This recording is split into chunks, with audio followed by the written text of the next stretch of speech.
Sean Anderson was certain the sharp-tongued woman was only another schemer trying to get close to him, until her photo appeared in the secret file of the physician he had hunted everywhere.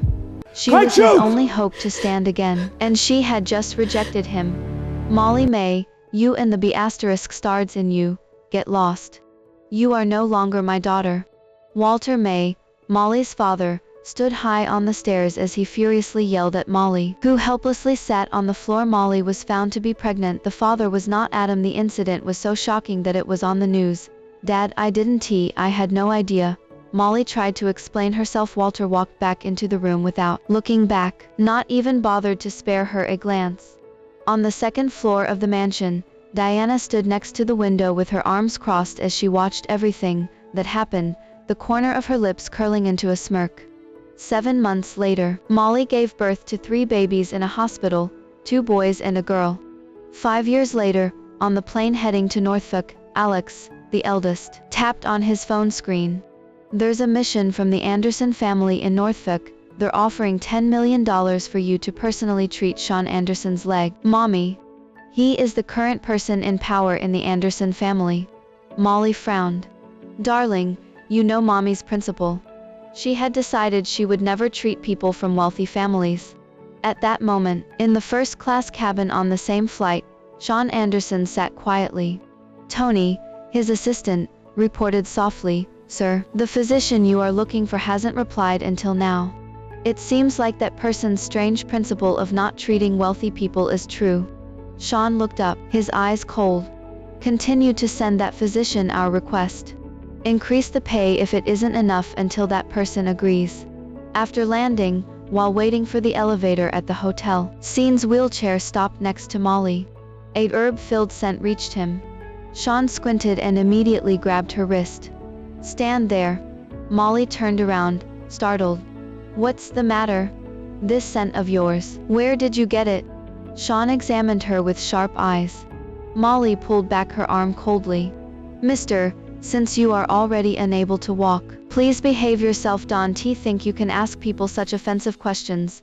Just because you are in a wheelchair, if you went up to someone else, I guess that person would be already called the police and reported you for sexual harassment." Sean's face darkened.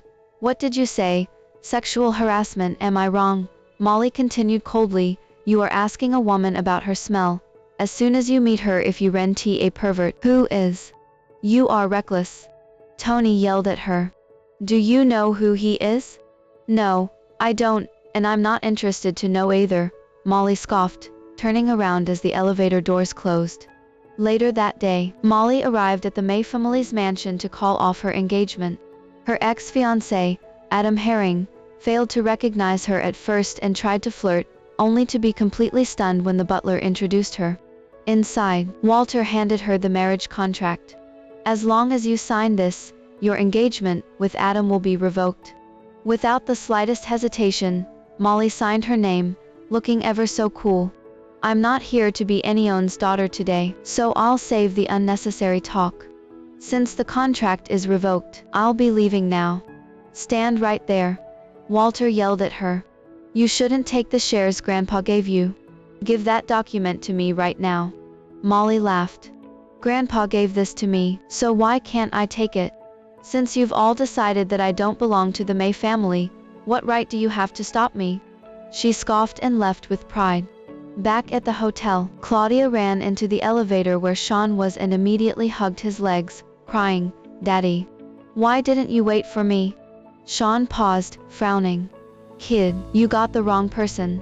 I'm not your daddy." "I didn't get the wrong person. You are my daddy."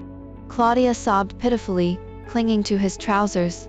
When Molly tracked her daughter down to the presidential suite, Sean glared at her with an icy sneer. "You don't have to thank me. It must have been difficult for you to do so many things just to get my attention, huh?" Molly fell into complete shock. "What do you mean by that? First, you make your kids swap our luggage, then you check into the same hotel as me. After that, you pretend to bump into me in the elevator, and now you tell your child to get close to me on purpose. Do you dare say you don't have any motives?" Molly was so mad she could only laugh. "Mr. Anderson, I hope you can stop thinking so highly of yourself for a moment. Not every woman is interested in marrying into a wealthy family. Not me, at least. Do you even have anything that I want? Sean sneered. Molly lifted her brows. Is that so? You'd better be right. I hope that you'll remember what you said today. That night, Tony received a file revealing the physician's true identity. He stared at the screen in complete shock. The famous physician was the sharp-tongued woman from earlier. Tony rushed to tell Sean, the physician is the woman from yesterday. Sean looked at the photo, finally understanding her words. Right at that moment, a message came in from the physician, appointment declined. Sean gritted his teeth, his expression darkening. Go search her up and find out where that woman is staying. 2 days later, Tony tracked Molly down to her new neighborhood, bowing profusely. I'm sorry, Ms. May. Everything that happened back in the hotel was just a misunderstanding. You are the only physician who could treat my boss legs. Molly looked emotionless, a sarcastic smile playing on her lips. Didn't that man say there's nothing he could ever gain from me? I'm not going to treat him. Ms. May, please forgive us. We'll offer you a luxury mansion in Terra Hills Grove, and any price you ask. Tony pleaded desperately. Molly's children pulled her sleeve, whispering, Mommy, turn that anger into energy and use it to earn a huge amount of money from him to let off some steam. Molly hesitated before looking down at Tony. Okay. I can treat Sean, but on one condition, no one is allowed to disturb me or comment on any of my decisions. No problem. Tony responded immediately.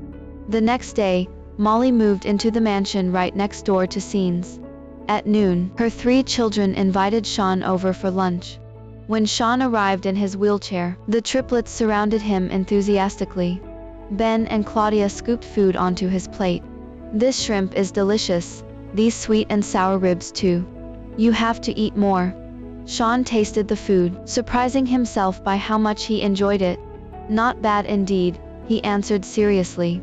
After lunch, Tony seized the moment. Dr. May, can you run a checkup for my boss now? I'm not keeping quiet about this on purpose, but I need to have a look at his previous medical reports, Molly said flatly. If it's convenient for you, I'll head over to your place. They walked to Scene's house next door. Tony quickly handed over the thick stack of medical files. Dr. May, these are my boss' past reports. Please have a look. The room fell into a suffocating silence. Sean clenched his fist tightly, holding his breath as he stared at her. Molly pulled out film after film, inspecting them carefully under the light. After a moment, she placed the reports down, met Scene's tense gaze, and spoke with an unreadable, flat expression, Please lie down.